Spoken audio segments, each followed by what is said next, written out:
Shalom, salam sejahtera dan Om Swastiastu. Pertama-tama marilah kita menjadikan puji dan syukur kehadirat Tuhan Yang Maha Esa karena atas berkat-Nya lah sehingga sampai saat ini kita masih diberikan kesempatan untuk belajar. Nah, anak-anakku sekalian, sebelum kita mulaikan pelajaran, alangkah lebih baiknya untuk kita berdoa terlebih dahulu sesuai ajaran kita masing-masing ya. Untuk itu berdoa dimulai. Berdoa selesai. Nah, anak-anakku sekalian, sekarang ibu ingin mengecek kehadiran anak-anak sekalian. Nah, untuk itu silakan mengisi list absensi di grup WA kelas. Nah, untuk itu kita lanjut lagi di bagian materi pelajaran. Nah, saat ini ibu ingin membahas mengenai KD dan indikator pencapaian kompetensi. Nah, untuk itu disimak ya.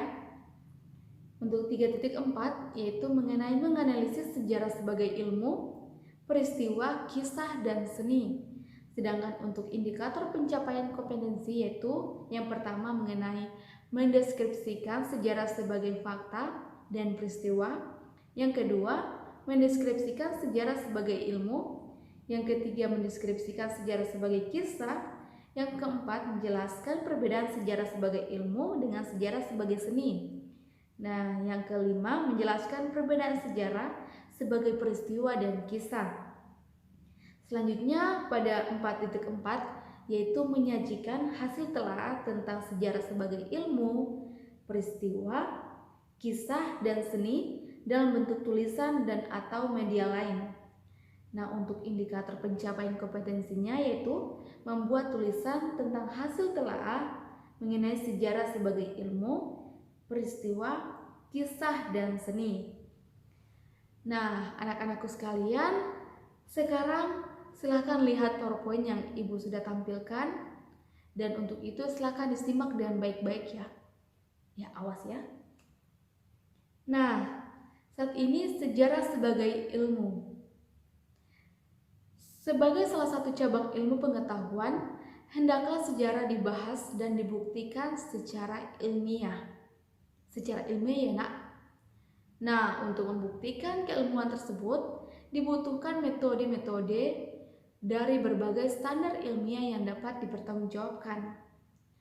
Nah, untuk ciri-ciri sejarah sebagai ilmu menurut Kunto Wijoyo dan dalam bukunya Pengantar Ilmu Sejarah memiliki 5 ciri-ciri, yaitu yang pertama bersifat empiris. Empiris itu dalam bahasa Yunani berarti pengalaman. Nah, dan yang kedua yaitu mengenai teori. Yang kedua ya, yang tadi yang pertama yaitu bersifat empiris. Nah, untuk yang kedua itu bersifat teori. Jadi, teori dibuat oleh sejarawan setelah melakukan serangkaian penelitian sejarah dan menyimpulkan kesimpulan baru yang berbeda. Nah, untuk itu yang ketiga bersifat objek. Nah, objek kajian dalam ilmu sejarah adalah kehidupan manusia pada masa lampau. Dan untuk yang keempat yaitu metode. Ya, bersifat metode ya. Jadi dalam penelitian sejarah memiliki metode sebagai panduan penelitian. Nah, yang kelima yaitu bersifat generalisasi. Jadi, ciri-ciri sejarah sebagai ilmu yaitu bersifat generalisasi. Nah, kesimpulan umum yang dihasilkan sejarawan setelah melakukan serangkaian penelitian dan rekonstruksi sejarah. Perlu anak-anakku sekalian ketahui bahwa rekonstruksi itu berarti penggambaran. Anak-anakku, sekarang kita masuk pada bagian yang kedua yaitu sejarah sebagai kisah. Sejarah sebagai kisah merupakan hasil rekonstruksi atau penggambaran yang dilakukan sejarawan terhadap suatu peristiwa. Oleh karena itu, dalam menyusun sejarah, sejarawan memerlukan fakta-fakta dari sumber sejarah yang diperoleh melalui serangkaian metode sejarah. Interpretasi terhadap sejarah sebagai kisah, perbedaan interpretasi sejarawan dalam memandang suatu peristiwa dapat disebabkan oleh 4 faktor, yaitu yang pertama, kepentingan yang diperjuangkan, yang kedua, kelompok sosial tempat ia berada, yang ketiga, perbendaharaan pengetahuan yang dimiliki, dan yang terakhir adalah kemampuan bahasa yang dimiliki. Nah, jenis sejarah sebagai kisah itu terbagi menjadi 6, yaitu yang pertama sejarah politik, yang kedua sejarah ekonomi, yang ketiga sejarah sosial, yang keempat sejarah pemikiran, yang kelima sejarah kebudayaan, dan yang keenam sejarah lisan. Sekarang kita masuk pada bagian yang ketiga, yaitu sejarah sebagai peristiwa. Sejarah sebagai peristiwa adalah suatu hal yang terjadi pada masyarakat atau kehidupan umat manusia pada masa lampau. Sejarah sebagai peristiwa memiliki makna yang luas serta beraneka ragam. Keluasan dan keanekaragaman tersebut dikarenakan kehidupan manusia yang kompleks. Nah, ciri-ciri utama peristiwa sejarah adalah abadi, unik, dan penting. Dikatakan abadi karena tidak dapat berubah-ubah dan dikenal sepanjang masa.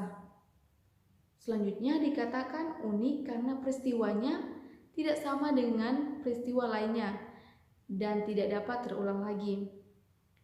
Dan juga dikatakan penting karena berpengaruh bagi orang banyak. Sekarang kita masuk pada bagian yang keempat atau yang terakhir, yaitu sejarah sebagai seni.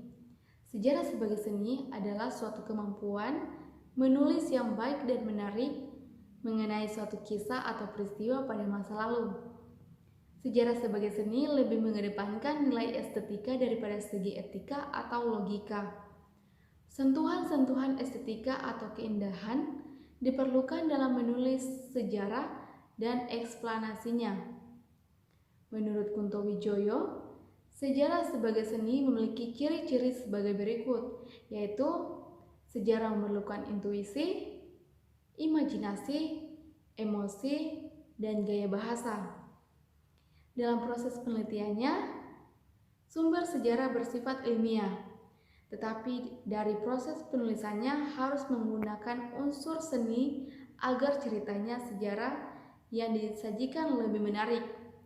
Namun penggunaan seni dalam sejarah juga harus dibatasi karena apabila menggunakan seni yang berlebihan maka akan mengurangi karena Ibu sudah menjelaskan kisah sejarah yang disampaikan sejarah sebagai ilmu, kisah, peristiwa, dan juga seni, maka Ibu mempersilahkan kepada anak-anakku yang ingin bertanya mengenai materi tadi. Karena pertanyaannya sudah terjawab, maka sekarang Ibu punya tugas untuk anak-anakku. Kalian masih ingat kan minggu kemarin Ibu sampaikan agar membentuk kelompok dan kelompok itu mencari novel tentang sejarah. Maka sekarang Ibu mempersilahkan kalian untuk menganalisis novel tersebut sesuai ciri-ciri sejarah sebagai ilmu, kisah, peristiwa, dan juga seni. Setelah dianalisis, buatlah review novel tersebut dan juga melaporkan dalam bentuk paper. Baik anak-anakku, karena Ibu sudah menjelaskan tentang 4 materi tadi dan juga Ibu sudah berikan tugas dan anak-anakku sekalian sudah boleh mengerjakannya dengan begitu baik, maka Ibu harapkan jika ada yang kurang berkenan di hati anak-anakku sekalian, mohon dimaafkan. Nah, sekarang Ibu ingin memberikan kesempatan bagi anak-anakku, satu orang saja ya, yang ingin memberikan kesimpulan tentang poin-poin materi tadi. Jika ada, silahkan. Ya, baik, terima kasih untuk anakku yang sudah memberikan kesimpulannya. Saat ini materi kita cukup sampai di sini ya. Dan untuk itu materi selanjutnya yaitu mengenai sumber sejarah. Ya, sumber sejarah ya. Diingat ya. Jadi kalau perlu sampai di rumah belajar lagi ya.